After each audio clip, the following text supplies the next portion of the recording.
You would be hard-pressed to find a more swinging spot in the Treasure Valley on this Thursday night at the Blue Door in Eagle. But this is not a typical nightclub. In fact, it's not a nightclub at all. You see, this is a classroom with students playing alongside teachers in a real-time setting. This is part of the learning process at Arts West School. It is a 5-year-old private secondary school.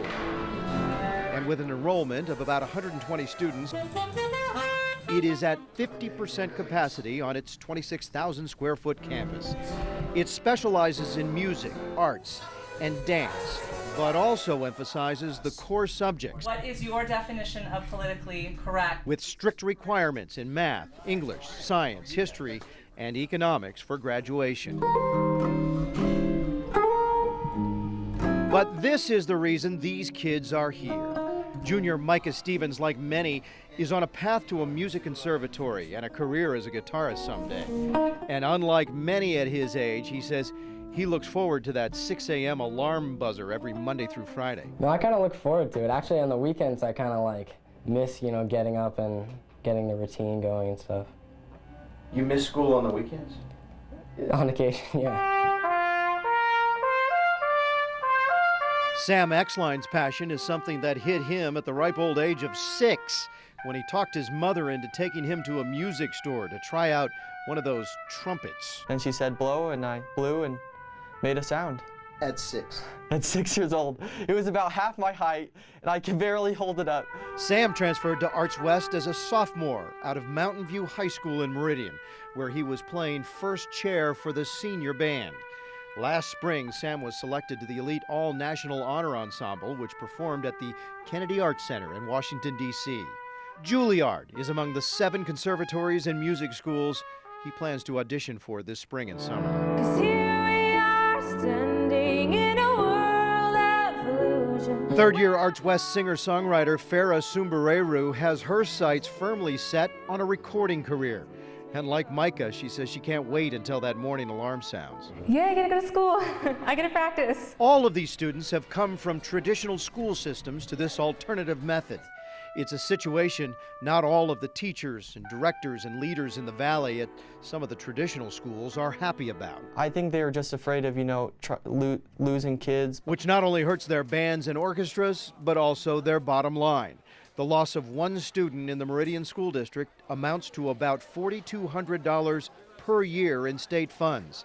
A Meridian spokesman told us the loss of state funds has never really been a concern for its directors.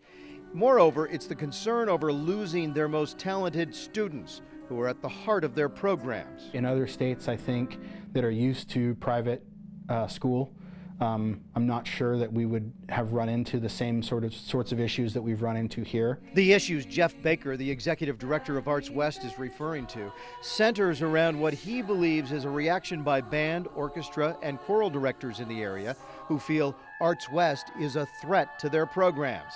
And he has the letter to prove it. Former Arts West artistic director Kendall Nielsen in early 2010 enlisted the Boise Philharmonic to do a series of 4 workshops. It consisted of instruction, face-to-face, one-on-one during the day, and then a concert side-by-side with the kids at night. Well, Arts West touted that relationship on its website as well as printed materials. And when kids at Eagle Middle and High School began to inquire about the opportunities afforded here at Arts West, their band, orchestra, and choir directors took action. 5 directors of bands, orchestras, and choral activities sent a letter to the Philharmonic. In it, they said, although by no fault of the Boise Philharmonic, last week 3 Eagle High School orchestra students transferred to Arts West. We find that if the Boise Philharmonic is willing to partner with an institution that is flagrantly and unashamedly attempting to remove students from their public school music education, then we have no recourse but to abandon our plans to increase the symphony's presence in our classroom. We cannot allow ourselves to appear in any way to be supporting such an adversarial institution as Arts West. That to me didn't make sense as an educator, to try to prevent another student from getting an educational opportunity. We asked to speak to the 5 band and choir directors in Eagle who signed the letter. They declined our invitation.